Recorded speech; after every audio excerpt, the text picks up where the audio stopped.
we will be presenting the results of RETAIN-2, the primary endpoint results of RETAIN-2.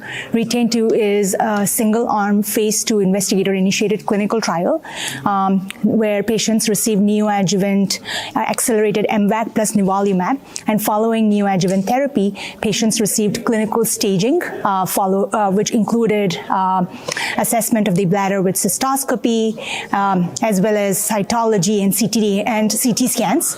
Patients also received neoadjuvant testing of their tumor tissue to look for mutations in specific biomarkers that have been shown to be predictive of response to chemotherapy. And after completing clinical staging based on the presence of residual tumor in the bladder, as well as the mutational status, patients either get active surveillance, which is where patients don't get their bladder out, but they continue to be monitored with cystoscopies and staging. And patients who have either not the mutation or who have residual disease in the bladder go on to receiving an intervention. So this is the general schema of this study. We are going to be presenting the final results, and RETAIN-2 met the primary endpoint of 2-year metastasis-free survival.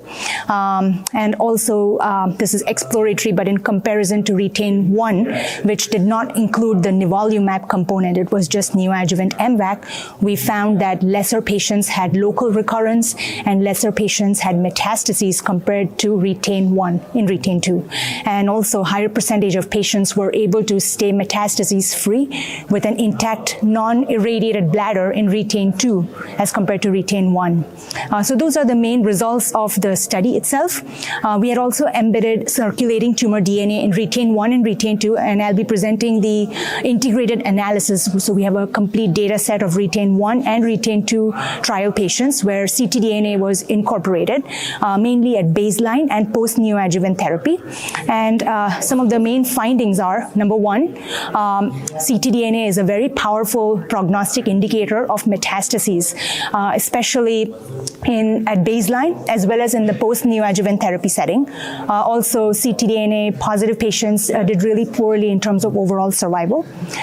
The second key take-home from the study is that ctDNA can also be integrated in bladder preservation strategies. So, for example, we saw that patients who were ctDNA positive who underwent cystectomy, they did quite poorly.